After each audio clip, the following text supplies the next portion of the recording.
Hello my dear listeners. कैसे हैं आप सब लोग? कैसी लग रही है आपको कबीर और मीरा की ये स्टोरी? तो क्या करने वाला है कबीर आगे मीरा के साथ में? देखते हैं आगे के एपिसोड में। Silent obsession, episode 43। कहानी अब तक। कबीर मीरा को कोटे से राठौर मेंशन ले आया था। मीरा उससे छूटने की कोशिश कर रही थी और वो अब राठौर मेंशन नहीं जाना चाहती थी और ना ही कबीर के साथ रहना चाहती थी। लेकिन कबीर उसे जाने को तैयारी नहीं था, क्योंकि अब वो मीरा को यहाँ से जाने नहीं देना चाह सकता था। क्योंकि उसे पता था अगर मीरा यहाँ से कहीं और जाएगी तो ऐसा ना हो कि उसके साथ फिर से कुछ गलत हो जाए। और इस बार तो कबीर ने उसे बचा लिया और अगली बार वो अगर नहीं पहुंचा तो ये सोचकर ही उसकी रूह कांप गई थी। क्योंकि जिस हालत में उसने मीरा को कोटे पर देखा था, उसे देखकर उसे इतना गुस्सा आया था कि वो खुद की जान ले ले, क्योंकि उसे खुद की ही गलती लग रही थी। कबीर ने लीलाबाई को भी बहुत बुरी सजा दी थी और जो मिर्ची का लेप बाकी लड़कियों को लगाया जाता था उसे लगाया गया। बाकी सभी लड़कियों को वहां से पुलिस ने रेस्क्यू कर लिया था और कुछ को उनके घर पर या जहां पर वो जा सकती थी वहां पर और फिर पुकार अनाथ आश्रम में छोड़ दिया गया था। इधर कबीर मीरा को अपने रूम में लाकर उसे प्यार का एहसास करा रहा था। कबीर मीरा के काफी करीब आ चुका था। अब आगे मीरा तो कब से कबीर के प्यार के लिए तड़प रही थी। अब वो खुद भी खुद को संभाल नहीं पा रही थी। जिस तरीके से उसके शरीर पर लाल मिर्ची लगाई गई थी उसे बहुत जलन हो रही थी। लेकिन कबीर ने धीरे धीरे उसे अपने प्यार से ठंडक देनी शुरू कर दी। अब मीरा भी खुद पर कंट्रोल नहीं कर पाई। उसने भी अपनी बाहों को कबीर की पीठ पर कस दिया और फिर पूरे तरीके से उसके सीने में सिमट गई। कबीर ने भी उस पर अपनी पकड़ कस दी। लेकिन उसके दिल में एक तूफान भी मचा हुआ था। मीरा तो पूरी रात सुकून से कबीर की बाहों में सो चुकी थी। सुबह का वक्त। मीरा की धीरे धीरे आंखें खुली और वो बिस्तर पर उठकर बैठ गई। उसे अपने बदन में हल्की सी जलन महसूस हो रही थी, जो उसकी पीठ की तरफ हो रही थी। लेकिन जब उसे कल रात की बातें याद आई तो उसके चेहरे पर मुस्कुराहट तैर गई। अब तो जैसे वो जलन भी भूल गई थी। उसे लग रहा था जैसे कबीर अब उसका हो चुका है। उसे अपनी आंखों के सामने कबीर का चेहरा दिखाई दे रहा था। कबीर का उसके करीब आना, उसके माथे को चूमना और उसे ठंडक का एहसास दिलाना। उसने अपने शरीर की तरफ देखा जहां पर उसके हल्के हल्के होठों के निशान अभी तक थे। वो सब उसे अभी भी महसूस हो रहे थे। अब उसके चेहरे पर मुस्कुराहट के साथ शर्म की लाली भी छाने लगी थी। उसने ब्लैंकेट पर अपने दोनों हाथ कस दिए थे। वो अभी भी पूरी तरीके से बेपर्दा थी। कल रात वो कबीर के सामने तो शर्माई नहीं, लेकिन अब उसे बिस्तर से उठने में भी शर्म आ रही थी। उसने अपने लोअर लिप को हल्का सा अंदर की तरफ दबाया और बोली, इतना तो मैं जानती हूँ कबीर कि कल रात के बाद अब आप मुझे खुद से दूर तो नहीं करने दोगे। पहले तो मुझे लग रहा था कि सिर्फ मैं ही आपसे प्यार करती हूँ, लेकिन कल रात के बाद मुझे यकीन है आपके दिल में भी मेरे लिए एहसास है।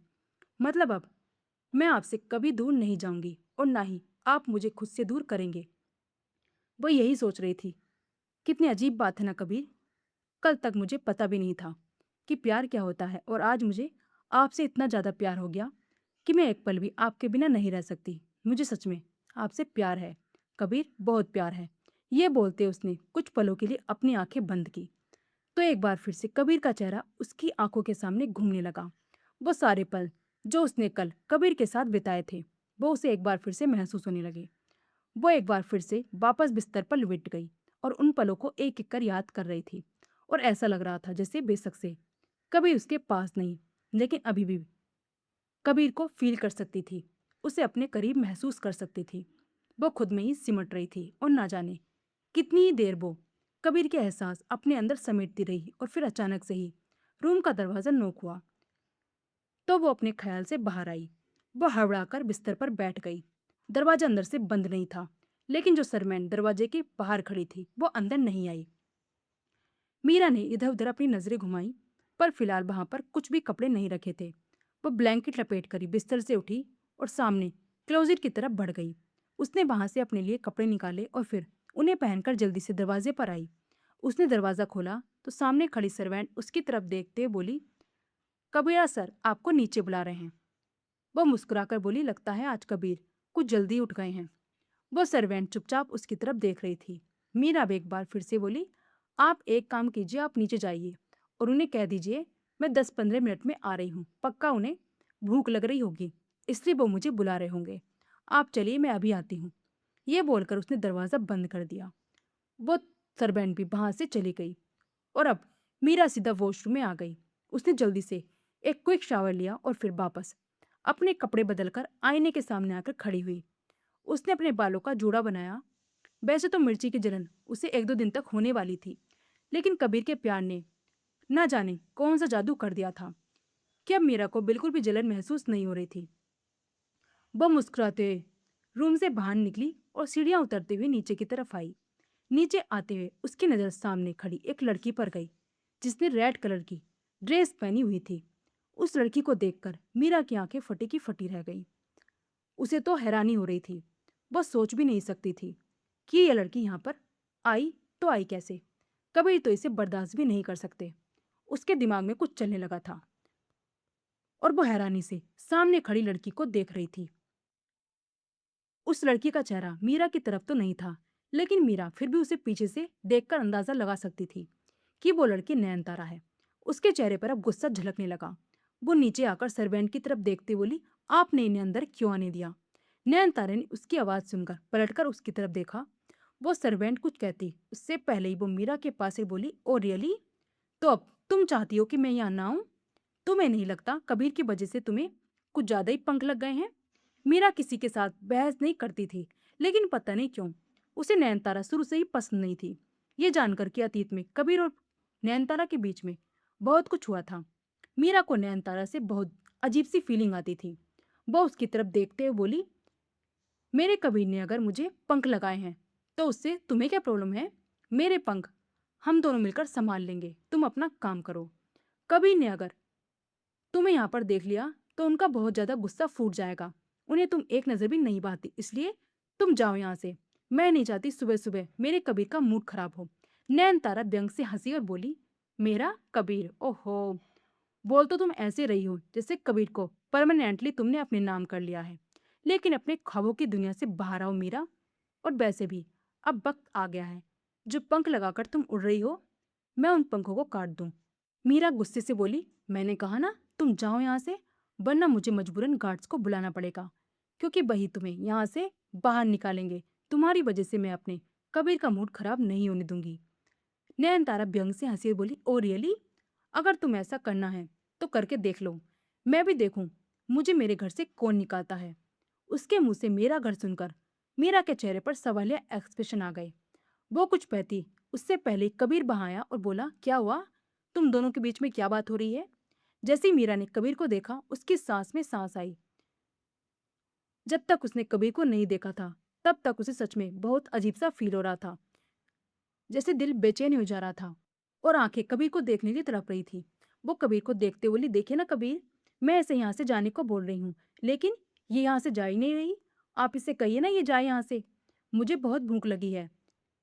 ये यहाँ से जाएगी तभी तो हम ब्रेकफास्ट करेंगे। उसकी बात पर नयनतार एक बार फिर से तिरछा मुस्कुराने लगी थी। वहीं कबीर के चेहरे पर अजीब से एक्सप्रेशन थे और अचानक ही अब उसने नयनतारा की कमर पर अपना हाथ रखा और उसे अपने करीब करता हुआ बोला, क्यों? नयनतारा यहाँ से क्यों जाएगी? तुम उसे यहाँ से जाने के लिए क्यों कह रही हो? आई मीन, मेरे और नयनतारा के बीच कुछ इशू चल रहे थे, लेकिन इसका मतलब ये तो नहीं कि तुम नयनतारा से कुछ भी कहोगी। और मैं तुम्हें यहाँ पे रहने दे रहा हूँ, इसका मतलब ये नहीं कि ये तुम्हारा घर हो गया जो तुम मेरी होने वाली बीबी को इस घर से बाहर निकालने के लिए बोल रही हो। यह सुनकर जिसे मीरा के पैरों तले जमीन खिसक गई। उसकी बात सुनकर मीरा को कुछ पल तो कुछ रिएक्ट करना आया ही नहीं। पहले तो उसे लगा शायद उसने कुछ गलत सुन लिया, कुछ ऐसा जो वो सुनना नहीं चाहती है और न ही कबीर कभी बोल सकता है। वो कबीर की तरफ देखते बोली, क्या कहा आपने? ऐसे मजाक तो मत करिए कबीर, आप जानते हैं ना मैं आपसे प्यार। उसकी बात पूरी होती उससे पहले नयनतारा बोली, क्यों ना बोले कबीर, उसकी होने वाली बीबी हूं मैं। वो मुझे अपने होने वाली बीबी कहकर नहीं बुलाएगा तो क्या किसी और को कहकर बुलाएगा? तुम कबीर से प्यार सीरियसली? उसने तुम्हें अपने घर में जगह दी तो तुम तो बड़े बड़े ख्वाब देखने लगी। पर सॉरी बेबी, मेरे होते तुम्हारे ये ख्वाब कभी पूरे नहीं हो सकते, क्योंकि कबीर पहले भी मेरा था और अब भी मेरा है। शादी कर रहा है वो मुझसे और मुझे नहीं लगता इससे बड़ा प्रूफ कोई होगा तुम्हें रियलिटी चेक देने के लिए।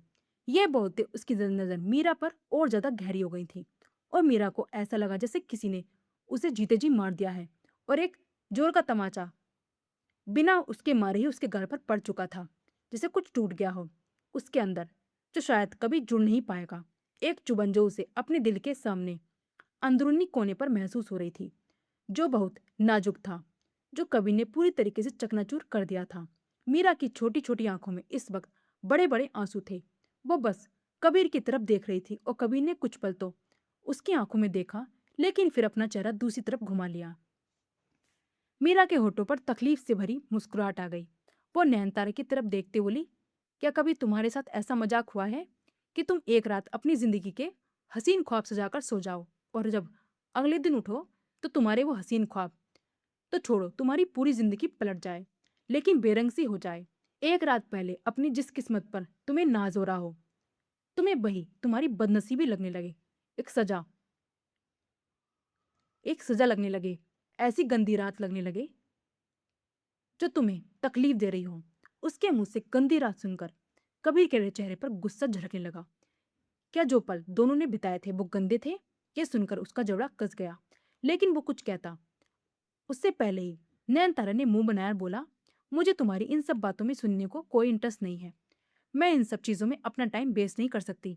मैं हसीन ख्वाब देखती हूँ तो उन्हें पूरा भी करना जानती हूँ, और मेरी जिंदगी का सबसे हसीन ख्वाब मेरे साथ खड़ा है, और अब हम शादी कर रहे हैं। तो मुझे नहीं पता तुम क्या बोले जा रही हो, लेकिन जैसा तुम बोल रही हो वैसा मेरी जिंदगी में कुछ नहीं है।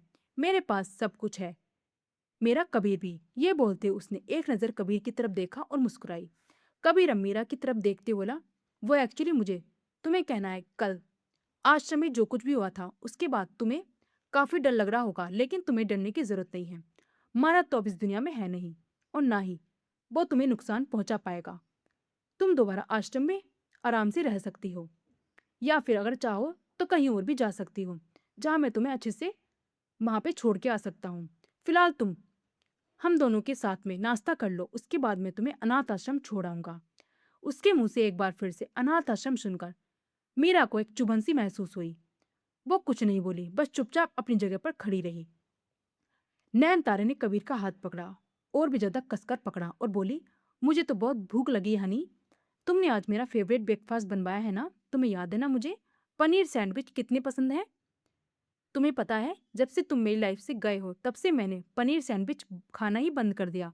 उन्हें देखकर तुम्हारी याद जो आती थी, लेकिन अब मैं आराम से वो पनीर सैंडविच खा सकती हूँ। ये बोलते वो एक बार फिर से कबीर को देख रही थी। मीरा की नजरें भी कबीर पर थी। वो नजरों ही नजरों में कबीर से बहुत कुछ कह रही थी, जो कबीर सुनने से इनकार कर रहा था, क्योंकि वो मीरा की तरफ देख नहीं रहा था। कबीर अब निरंतर की तरफ देखकर बोला, चलो हम ब्रेकफास्ट करते हैं। यह बोलकर वो डाइनिंग टेबल पर आ गया। नयनतारा भी उसके साथ ही थी। मीरा अभी भी अपनी जगह पर खड़ी थी। कबीर उसके साथ ना हो तो उसे गले से निवाला नहीं उतरता था, और अब जब कबीर उसके साथ होता था तो उसे वो दाल सब्जी भी बेहद अच्छी लगती थी, जो उसने कभी ना खाई हो। लेकिन अब तो वो सोच रही थी कि वो खाना खाएगी तो खाएगी कैसे? उसके गले से तो अब पानी भी नहीं उतर पाएगा, एक घूंट भी नहीं। कबीर उसकी तरफ देखते बोला, क्या हुआ? तुझे भूख नहीं लगी क्या? अनाथ आश्रम में जाकर खाने का सोच रही है क्या? लगता है तुझे वहां का खाना कुछ ज्यादा ही पसंद आ गया। मीरा उसकी तरफ देखी और फीका सा मुस्कुराकर बोली, ऐसी कोई बात नहीं है, और जाकर टेबल पर बैठ गई। वो कबीर की तरफ देखकर बोली, खाना तो बेशक से कहीं का हो कबीर, खाना तो खाना होता है, और खाने का स्वाद खाने पर नहीं दिल पर निर्भर करता है। दिल खुश हो तो सूखी रोटी अचार के साथ भी किसी 56 भोग से कम नहीं लगती, और आंखों में आंसू हो तो सामने 56 भोग भी अच्छे नहीं लगते हैं। कबीर हंसकर बोला, तू और तेरी बातें। मीरा तुरंत तकलीफ भरी आवाज में बोली, दोनों का मजाक बन गया कबीर। कबीर ने एक पल के लिए अपने लोअर लिप को अंदर की तरफ दबा लिया। नैन तारा कबीर की तरफ देखते बोली, तुम मीरा को छोड़ने कब जाओगे आश्रम? कबीर ने झट से कहा, नहीं। मीरा ने हैरानी से उसकी तरफ देखा। उसके चेहरे पर थोड़े सुकून के भाव झलके, ये सोचकर कि कबीर उसे आश्रम नहीं भेज रहा। अगले ही पल कबीर अपना ब्रेकफास्ट करते बोला, मेरे जाने की जरूरत नहीं है। मीरा अनाथ आश्रम के लोगों से पहले ही मिल चुकी है, तो अब वो अकेले वहां पर जा सकती है। मैं ड्राइवर को उसके साथ भेज दूंगा, वो उसे आश्रम में ड्रॉप कर देगा। मेरे जाने की कोई जरूरत नहीं। ये बोलकर वो वापस ब्रेकफास्ट करने लगा, और मीरा के चहकी की जो खुशी थी वो एक बार फिर से दूर चली गई। नैन तारा मुस्कुराई बोली, हाँ ये भी सही है, वैसे भी तुम्हारा वक्त बहुत ज्यादा कीमती है कबीर। अब तुम सिर्फ कबीर नहीं कबीरा सिंह राठौड़ हो, तो तुम अपना वक्त क्यों ही फालतू लोगों पर जाया क्यों करोगे।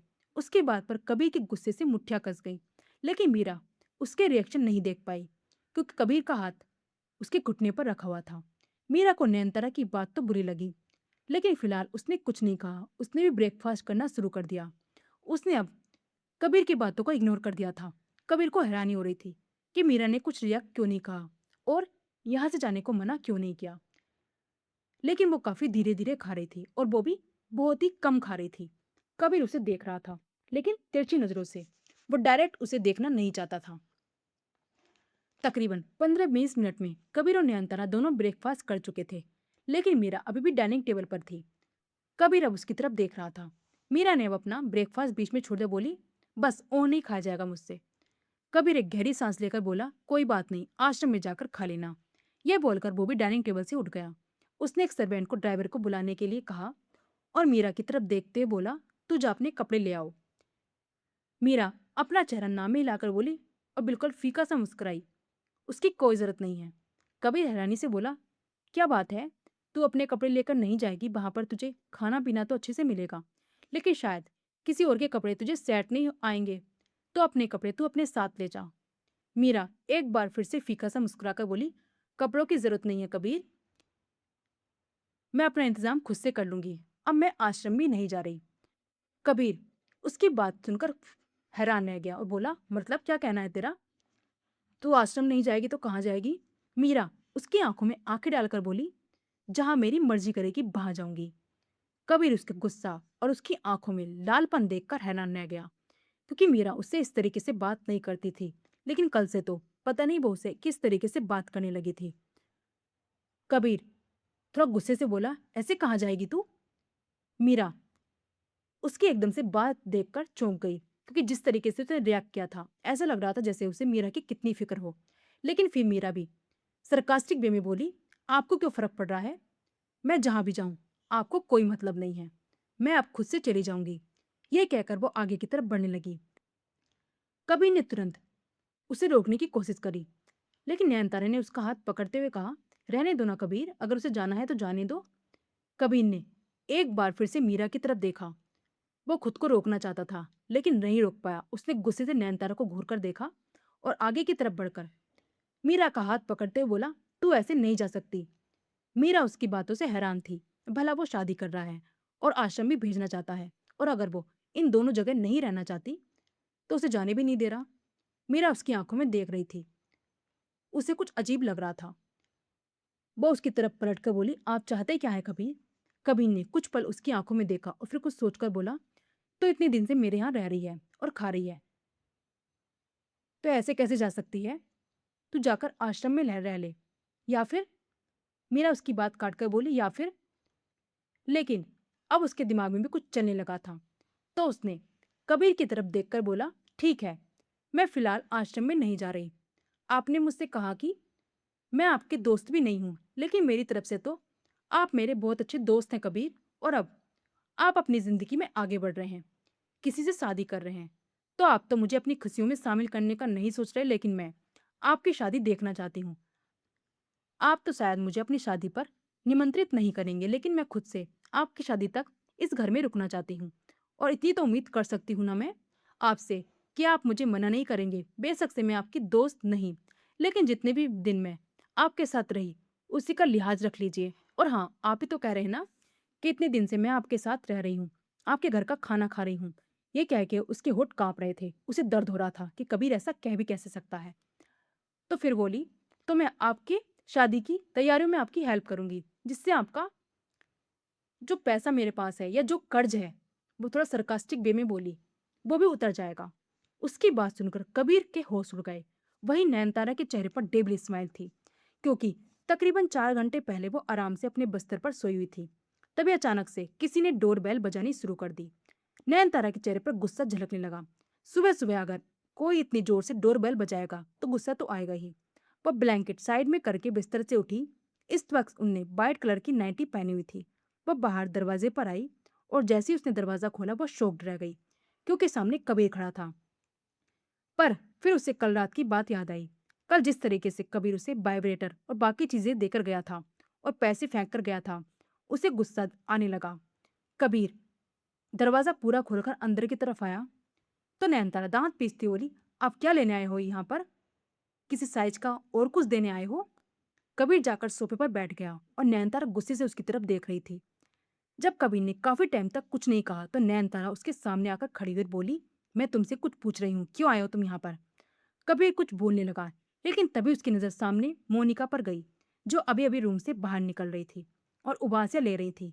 कबीर को देखकर हैरान थी। नयनतारा उसकी तरफ देखते बोली, तुम अंदर जाओ। मोनिका हैरानी से बोली, ऐसा भी क्या करने वाली है तू, तुम लोगों को जो मेरे सामने नहीं कर सकते? मैं कौन सा तुम दोनों को डिस्टर्ब? उसकी बात पूरी होती उससे पहले कवि ने टेबल पर रखा बांस उठाया और जोर से मोनिका की तरफ फेंका। मोनिका तुरंत सामने से हट गई, वरना वो सीधा उसके चेहरे पर जाकर लगता। वो बांस के साथ साथ उसके चेहरे के भी न जाने कितने टुकड़े हो जाते। मोनिका गहरी गहरी सांसें ले रही थी। डर की वजह से उसके हाथ पैर फूलने लगे थे। कबीर ने अभी भी गुस्से से उसकी तरफ देखा तो मोनिका तुरंत अंदर की तरफ चली गई और इस बार उसने दरवाजे भी अंदर से लॉक कर लिया। नयनतारा हैरानी से कबीर की तरफ देख रही थी। कबीर के गुस्से को देखकर इतना तो समझ गई थी कि कुछ न कुछ तो बवाल हुआ है, इसलिए कबीर इतने गुस्से में है। लेकिन वो इस हालत में उसके पास क्यों आया, इस बात का जवाब तो अब उसे भी कबीर दे सकता था। वो उसके सामने आकर बैठी और उसकी तरफ देखकर बेहद आराम से बोली, कुछ कहना चाहते हो? कबीर ने गहरी सांस ली और बोला, एक्टिंग तो तू बहुत अच्छी कर लेती है, बस तुझसे एक्टिंग करवाना चाहता हूँ। नयनतारा के चेहरे पर सवालिया एक्सप्रेशन आ गए। कबीर ने अपनी पॉकेट से चेकबुक निकाली और 50 लाख का एक चेक नयनतारा की तरफ बढ़ाते बोला, एक दिन की एक्टिंग के लिए? एक दिन भी क्या, सिर्फ 1-2 घंटे के लिए मेरे साथ राठौर मेंशन चलना है और बाहर जाकर ऐसा बिहेव करना है जैसे हम दोनों के बीच में सब कुछ ठीक हो गया है। मीरा के सामने हम दोनों शादी की बात भी करनी है, पता करेगी? नयनतारा को यकीन नहीं हो रहा था कि कबीर उसे ये सब कुछ करने के लिए बोल रहा था। वो जल्दी से बोली, लेकिन इन सब की क्या जरूरत है? आई मीन तुम्हारे और मीरा के बीच तो। उसकी बात पूरी होती उससे पहले कबीर बोला, फालतू बकवास मत कर। मेरे और मीरा के बीच में क्या है और क्या नहीं, वो मेरा पर्सनल मैटर है। तुझे बस इतना करना है जितना मैं तुझसे बोल रहा हूँ, और अगर नहीं करना तो मेरा चेक मुझे वापस दे। फ्री में नहीं बांट रहा मैं, गाली देकर बोला। और इन पैसों की बात तो भूल ही जा। उसकी बात पर नयनतारा ने मुंह बनाया और जल्दी से वो चेक हाथ में समेटते बोली, उसकी जरूरत नहीं है, मैं तुम्हारे लिए करने को तैयार हूँ। तुम बस मुझे बता देना कि मुझे कैसे कैसे क्या करना है, बाकी मैं कोई कमी नहीं आने दूंगी। और थैंक यू सो मच मुझे ये मौका देने के लिए। कम से कम इतना तो पता चला कि तुम मुझ पर ट्रस्ट। उसकी बात पूरी होती उससे पहले कबीर अपनी जगह से उठा और बोला, ट्रस्ट? और गाली देकर बोला, पहले ही बोल चुका हूं तुझे कि फालतू की बकवास करने की जरूरत नहीं है, जितना कहा है उतना कर। इधर उधर की बातें करके मेरा दिमाग खराब मत कर, पहले ही मेरा दिमाग उड़ा पड़ा है, अब कहीं तेरी लंका न लग जाए। उसकी बात सुनकर नयनतारा दंग रह गई। कबीर की गालियों से तो पहले ही वाकिफ थी, जानती थी कि जब जब कबीर का गुस्सा या दिमाग खराब होता है तब तब उसके मुंह से गालियां नॉन स्टॉप निकलती हैं, लेकिन आज तो उसका गुस्सा और ज्यादा खतरनाक लग रहा था। वो कबीर की तरफ देखते बोली, ओके फाइन, मैं 15 मिनट में रेडी होकर आती हूँ, तुम यहीं बैठो। कबीर व्यंग से बोला, कल लीलाबाई के कोठे पर गया था मैं, वहां पर भी 1-2 घंटे बिताकर आ सकता था, लेकिन इस फ्लैट पर साला बिल्कुल नहीं। ये बोलकर वो दरवाजे की तरफ बढ़ गया और दरवाजा खोलते हुए बोला, नीचे गाड़ी में इंतजार कर रहा हूँ, 15 मिनट से 1 मिनट भी ऊपर नहीं लगाना चाहिए, वरना 50 लाख की तो छोड़ ही दे तू, तुझे फाड़ कर फेंक दूंगा। ये बोलकर वो बाहर निकल गया और नयनतारा की आंखें बड़ी हो गईं। अब तो उसे टेंशन हो रही थी कि कहीं कबीर को यह डील एक्सेप्ट करके उसने गलती तो नहीं कर दी। अगर उसने जरा सी भी ऊंच नीच कर दी तो कबीर तो उसे कच्चा चबा जाएगा। लेकिन तभी उसे 15 मिनट का रिमाइंडर याद आया तो वो तुरंत भागते हुए अपने रूम में चली गई। अब वो नहाई भी नहीं और यूं ही कपड़े पहनकर तैयार हो गई। 15 मिनट से पहले ही वो नीचे पार्किंग एरिया में पहुंच चुकी थी, जहां कबीर अपनी गाड़ी में बैठा उसका इंतजार कर रहा था। नयनतारा गाड़ी का दरवाजा खोलकर अंदर बैठी और कबीर को देखते बोली, बाकी सब तो ठीक है, लेकिन क्या मुझे सिर्फ एक दिन की एक्टिंग करनी है? मतलब सिर्फ अभी अभी के लिए? तुम्हें क्या लगता है अगर मैं एक्टिंग करूंगी तो मीरा तुम्हें छोड़कर चली जाएगी? तुम यही चाहते हो ना? कबीर उसकी तरफ देखकर बोला, मैं क्या चाहता हूँ और क्या नहीं, तू उसकी चिंता मत कर, तू बस उतने पर ध्यान दे जितना तुझे करने को बोला है। वो ये बात भी गाली देकर बोल रहा था, तुझे बस 2 3 घंटे एक्टिंग करनी है, उसके बाद दफा हो जाना तू यहाँ से। ये बोलकर उसने तुरंत गाड़ी स्टार्ट कर दी और कुछ ही देर में वो लोग राठौर मैंशन पहुंच चुके थे, जहां मीरा आराम से बेड पर सोई हुई थी। और फिर कबीर ने ही सर्वेंट को उसे बुलाने के लिए भेजा था। अब मीरा की बात सुनकर नयनतारा के चेहरे पर खुशी झलक रही थी, क्योंकि अगर उसे 2-3 घंटे के 50 लाख मिल रहे थे, तो अगर ये एक्टिंग लंबी चलती तो ना जाने उसे कितने ही करोड़ों रुपए मिलते। साथ ही साथ मौका मिलता कबीर को दोबारा हासिल करने का।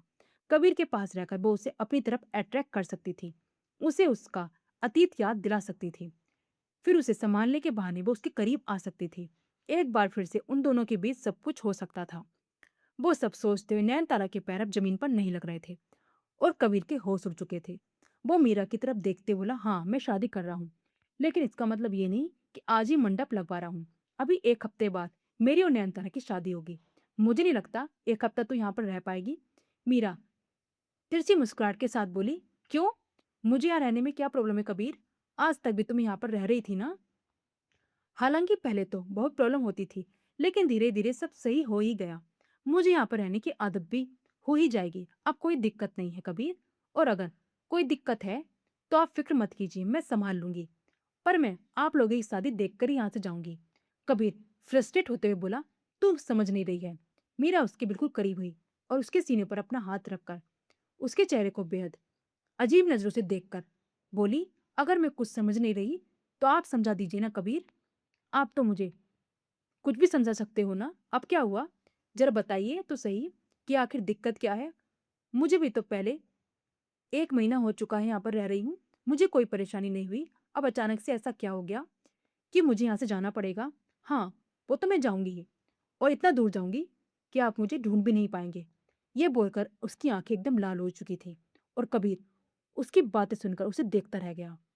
कबीर ने फिर से नयनतारा की तरफ देखा।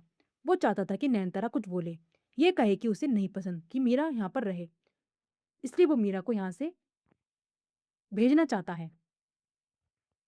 तो क्या करेगा कबीर अब मीरा को यहाँ से भेजने के लिए? क्या नयनतारा हासिल कर लेगी फिर से कबीर को? जानने के लिए बने रहिए हमारे चैनल द साइलेंट इंक पर, मेरे कही के साथ साइलेंट ऑब्सेशन पर। Thank you.